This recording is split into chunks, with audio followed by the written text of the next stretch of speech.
Olá, eu sou o José Paulo, da JPFO Treinamentos em EIC, e hoje eu estou aqui para conversar com o nosso amigo engenheiro Moraci Ramos, que é um especialista na área de energia quanto à implantação e também operação e manutenção de termoelétricas. Temos um caso muito especial aí, que é sobre a termoelétrica de Cubatão, que foi realizada entre 2007 a 2010, e eu tenho certeza que vocês vão gostar e vão curtir bastante a nossa conversa aqui de hoje. Vamos lá! Olá pessoal, eu estou aqui com o engenheiro Moraci, um especialista na área de energia.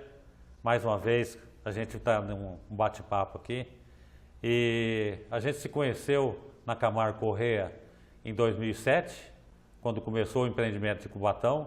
Logo em seguida ele já começou lá a atuar naquele empreendimento e a gente permaneceu por lá até 2010, onde foi desenvolvendo um excelente trabalho lá.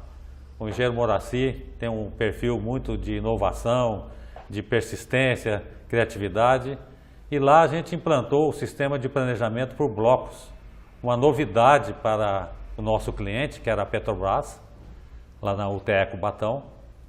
E no início eu confesso que teve uma dificuldade grande para nós do planejamento, mas a gente colheu frutos depois, que a gente conseguiu um rendimento muito grande, excelente na finalização da obra, na visão integrada das equipes, tanto do lado nosso, da produção, da EPCista, quanto do lado também da gerenciadora, que era a própria Petrobras, e o cliente final, que era o Gás Energia. Então, na minha opinião, foi muito gratificante trabalhar com o engenheiro Moraci e a gente pôde então fazer um excelente trabalho. Moraci, eu queria então agora que você falasse sucintamente aí da sua carreira, se apresentasse melhor aí para o pessoal. Bom dia a todos, eu sou Moraci Ramos. Sou formado há mais ou menos 28 anos como engenheiro eletricista, sendo que nos últimos 16 anos eu tenho atuado no gerenciamento de projetos.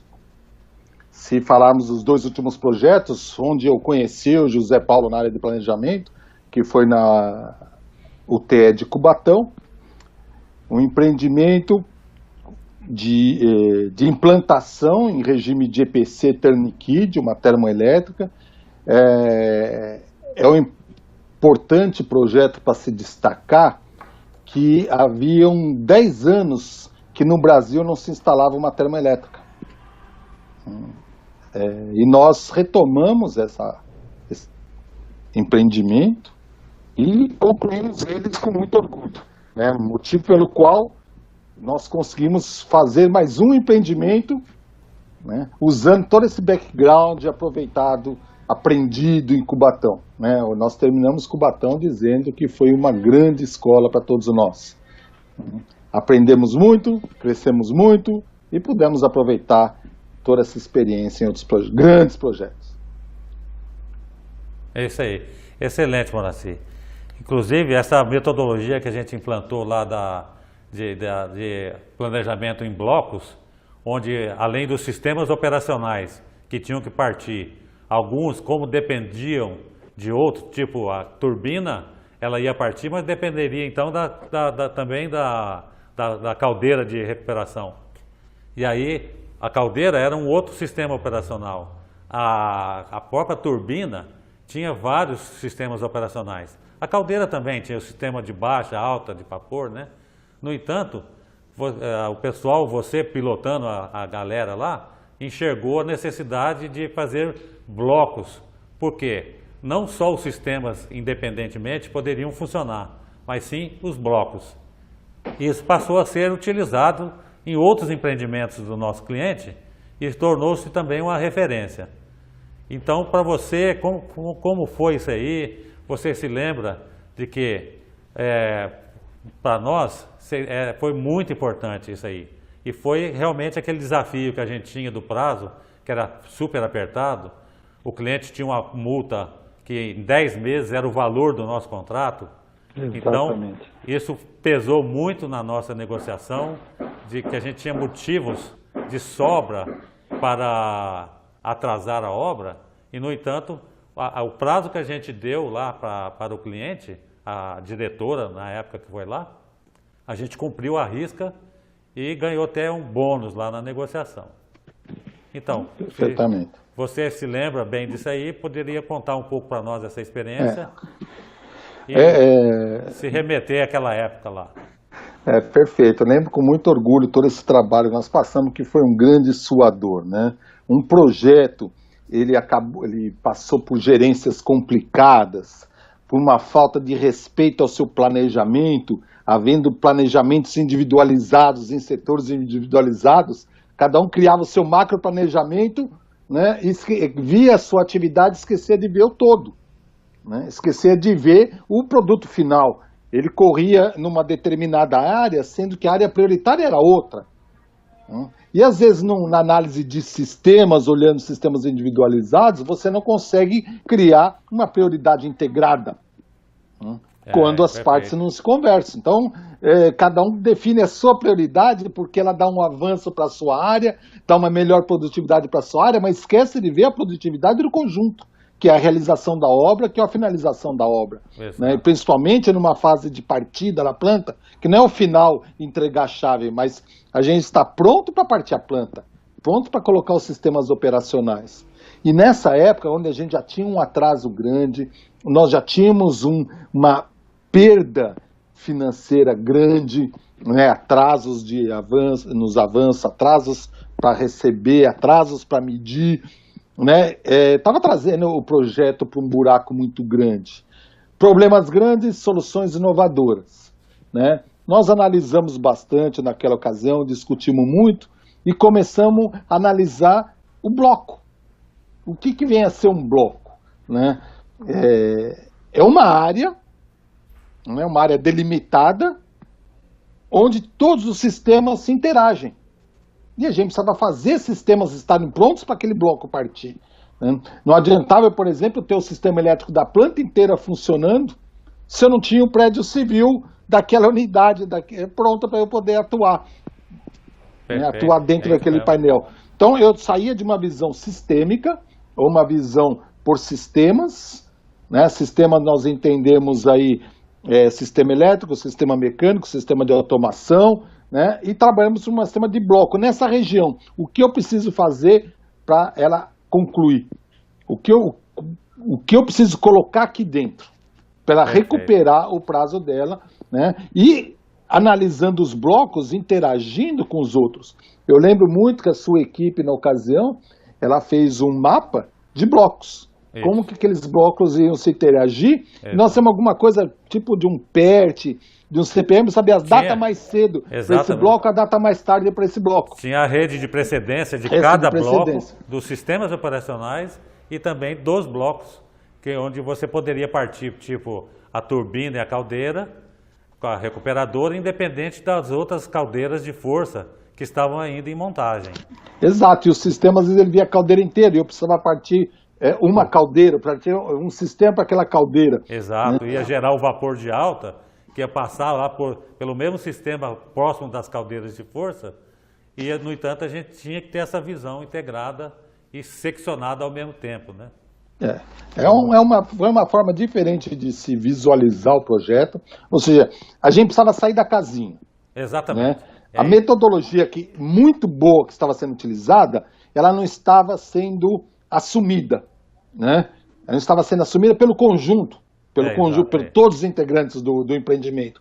A gente precisava criar uma forma diferente de visualizar a mesma situação. Exato. Né? Precisava sair da casinha, precisava se deslocar daquele ambiente e ver de uma forma diferente. E essa forma diferente criou-se os blocos. Exato. Blocos esse que, né, como você colocou, foi assumida pelas gerências do cliente, foi levada para outros empreendimentos, nós fizemos outra termoelétrica com esse mesmo cliente e lá também se fez a gestão por blocos. Exato. E a nossa, desculpa te interromper, mas a nossa a gente fez a gestão por blocos um pouco mais lá para frente, na terminação. Eu acredito que lá na Seropédica vocês tenham já desde o início com essa ideia e os frutos foram muito maiores, porque a gente sabe que lá também foi muito bem sucedido o empreendimento. Eu diria principalmente na primeira fase do empreendimento, a gestão por blocos, ela se caracterizou por uma forma eficiente, compromissada. Exato. Né? Cada bloco tinha um responsável pelo gerenciamento do bloco. Não era um gerente para o bloco, era alguém um gestor, da né? alguém responsável por gritar pelo bloco. Um dono, né? um dono daquela área. Isso né? Ou seja, você trabalhando de uma estrutura de projeto, onde você já define as prioridades antecipadamente, né? Às vezes no desenrolar as prioridades mudam. Exato. Né? Mas cada um tem que sinalizar no momento adequado a prioridade para a gente realinhar e focar. E tendo seu pai, tendo seu dono cada bloco, é diferente de ter dono no sistema. Exato. Né? Ter o dono construção civil. Que é a prioridade? A construção civil acaba direcionando a prioridade. Quando você tem o bloco como prioridade... Aí né? O cara tem uma visão do todo e tendo esse dono, esse gestor localizado ali, ele vai fazer a gestão integrada da civil, da montagem, a interferência que tem entre uma e outra. E, então, isso aí foi muito interessante.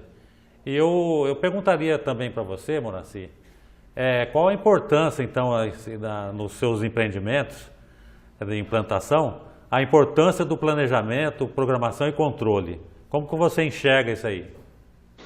Olha, eu particularmente, eu defendo muito a comunicação no empreendimento. Né? Tem que estar todo mundo alinhado. Do presidente da empresa ao porteiro. Vamos pegar um exemplo. Um caminhão com uma turbina vai chegar, eu não posso esperar o caminhão chegar na portaria, para o porteiro ligar, olha, chegou um caminhão, uma carreta de 120 eixos aqui, o que eu faço com ela? Para onde que eu mando? Tem cabimento. Não pode. Todo mundo tem que saber que aquilo é um marco, que aquilo é um evento. Ele tem que estar sabendo que vai chegar uma carreta, que ele vai chegar de manhã, de tarde ou de noite, tem que estar a postos, a segurança a postos, a equipe de produção a postas, né? Todo mundo esperando aquela carreta chegar, para que ela seja direcionada, o portão não fique lá uma hora esperando o cara procurar a chave para abrir o portão, para quem ele vai ligar. Então, a comunicação é importante no empreendimento, para que a próxima etapa não essa etapa. As informações, né? A comunicação. A gente tem que estar sempre todo na cabeça com uma etapa na frente. E onde que a gente vê essa etapa na frente? É na matriz do planejamento. Exatamente. É dentro daquele programa de atividades, programa de sequência, interdependência das atividades, que a gente pode se interagir. Exato. Né? Eu defendo aquela situação, desculpe o exemplo, né, do estar envolvido ou estar comprometido, por exemplo, no caso do omelete, né, do ovo com bacon. A galinha está envolvida. E o porco está comprometido. Está comprometido, exatamente. Então, pessoas envolvidas não bastam para o sucesso do empreendimento. Né? Nós precisamos de pessoas comprometidas. Com o quê? Com uma estratégia definida no início do empreendimento, que é a matriz do planejamento, que é a sua EAP, né? Que é a sua estrutura de projeto, né? Firmada entre as gerências. Porque a gente não é detentor da verdade, nós temos boas ideias. Todos têm grandes experiências. Nós precisamos concentrar as experiências aonde? Na matriz do planejamento. Exatamente. Na estrutura do projeto. Nós temos que colocar todas as atividades ali, elencadas ali. Só que essa matriz ela fica tão grande que ela acaba ficando, às vezes, inelegível. Ela acaba ficando, às vezes, difícil de você acessar. Então, nós vamos traduzir, muitas vezes, essas prioridades para as equipes constantemente. Exatamente. E em partes gerenciáveis, na realidade. Isso. Não adianta ter informação de um ano. E também, não adianta você detalhar demais ou detalhar de menos. Você tem que ter um ponto de equilíbrio, né? Onde aquilo é gerenciável, você é capaz de fazer uma gestão das pessoas para conseguir o sucesso. Você tem horizontes menores, 2, 3 meses mais detalhados, com metas arrojadas lá da frente, com todo mundo também sabendo, os marcos, né, que a gente tinha com muito bem clareza. Definição de marcos. Todo mundo sabia que dia que tinha que ter o backcharge lá para o primeiro acendimento da turbina, desde o início, que dia que a gente ia ter que ter a água clarificada, o gás, né, chegando, o gás combustível, o gás também de processo. Então, essa visão integrada é importantíssima. Eu pediria também para você dar a sua opinião sobre aqueles 8 macroprocessos que você já tem conhecimento também, a gente já aplica de longa data e a gente compartilhou isso aí também com você, de o que você acha, qual macroprocesso o mais importante. Inclusive você falou agora há pouco, vai ao encontro também da minha opinião, que é da estruturação, do escopo e tudo mais, né? Você poderia falar um pouco melhor disso aí? E qual a importância para você? Olha, o planejamento para mim no empreendimento, seja ele para a área de atuação que ele for, nós estamos falando de construção, né, de EPC, que é onde a gente está no nosso sangue, onde a gente vivencia. Né? Não há se falar em projeto, iniciar um projeto sem a gente ter um planejamento devidamente estruturado. Né? Um planejamento estruturado, firmado, compromissado, né? Com marcos claros de entrega. Marcos, e marco é marco. Né? Não é uma coisa para se optar, vou cumprir mais ou menos. O marco tem que ser claro na sua magnitude. Né? Cito para elucidar um exemplo, nós, em abril de 2011, nós definimos quando a gente ia bater a primeira estaca no empreendimento, que seria 1º de abril de 2013. Nesse dia, era um marco tão importante para o cliente, para a fiscalização, para nós empreendimentos, para o fornecedor. Nós colocamos lá o batistaca moderníssimo, de primeira geração. Certo. Né? Colocamos as estacas à disposição, locação, tudo feito. Na hora pifou um oringue do batistaca. Engraçado, viu? Em Uberaba aconteceu a mesma coisa. Mas a turma não desestimulou. Saíram atrás de soluções para o oringue, 9 horas da noite. A luz de carro. Que coisa. Todo mundo estava lá e a estaca foi cravada. Nós definimos essa estaca com 1 ano de antecedência. Ninguém fala, vamos bater amanhã. O marco, ele está no sangue. Exatamente. Né? A partir da hora que você escreveu o planejamento, aquilo lá a gente assinou ele tem que ser cumprido. Exato. Né? Porque se ele não for cumprido, desvios acontecem. Só que o desvio não pode prejudicar a meta final ou as metas parciais. Aquela meta que nós acordamos. O planejamento, ele é flexível, você é necessário tomar atitudes para realinhar, porque às vezes é uma chuva que veio, às vezes uma greve que aparece, um equipamento que não chega, um projeto que não finaliza. Nós somos obrigados a dar uma trabalhada nele. Mas o marco, a meta, não pode ser descumprida. Ela não pode sair do sangue. E o planejamento tem essas ferramentas para gerenciar. Ele tem a ferramenta para apresentar antecipadamente onde vai dar falha. Né? Ele tem a função de divulgar o status que a gente está hoje, monitorar as equipes, quem está na sua produtividade, quem está fora, para que as pessoas reajam e possam voltar a atingir sua corrigir produtividade. As rotas, né? Corrigir a rota. Né? O rotas. Planejamento, aquilo a gente chega fazendo empreendimento na revisão X, P, Q, né? Começa a revisar. Só que é o seguinte, os marcos não podem mudar, porque a partir da hora que muda o marco, estoura o custo, estoura o tempo de permanência, estoura a obra. As obras, culturalmente, no Brasil, tem muito atraso. E o pessoal tem essa mania de querer dar desculpas, né, para atrasar. E hoje a gente vê que nos últimos anos, quando a gente passou a ser dono do negócio, a seriedade é muito maior. As obras dos EPCistas, cada dia que atrasa, ele está perdendo dinheiro. As empresas estão perdendo dinheiro. E os focos? Então, exatamente. Aí, hoje em dia, nos últimos anos aí, planejar, cumprir metas é muito importante, sempre foi, mas hoje em dia tem sido dado muito mais valor, então a gente tem que ter ferramentas para que a gente consiga fazer a gestão, contribuir com o pessoal de produção, de gestão, de gerenciamento, né? O pessoal de planejamento tem que ter uma visão sistêmica, ferramentas de trabalho para que ele possa contribuir mais no empreendimento. Porque cada dia mais competitivo o mercado, tem menos chance de atraso e de desvios, que com certeza desvio de tempo significa desvio de custo a maior. Se atrasou a obra, é custo maior, é nítido, notório. Acho que muita gente já entendeu isso aí, e hoje já não se vê tantos atrasos. Eu tenho visto os últimos empreendimentos que eu trabalhei, a gente tem cumprido muito próximo, mas muito próximo, todas as datas acordadas com os clientes. Então, eu pediria então para você, para a gente ir nessa parte final, né, de você desse uma palavra de incentivo para esses novos engenheiros que estão se formando agora, no momento difícil que o Brasil está passando, mas eu tenho mostrado bastante otimismo para, pelo menos no final desse ano, próximo ano, a gente ter um cenário melhor. Então, o que você recomendaria para esses novos profissionais que estão chegando ao mercado?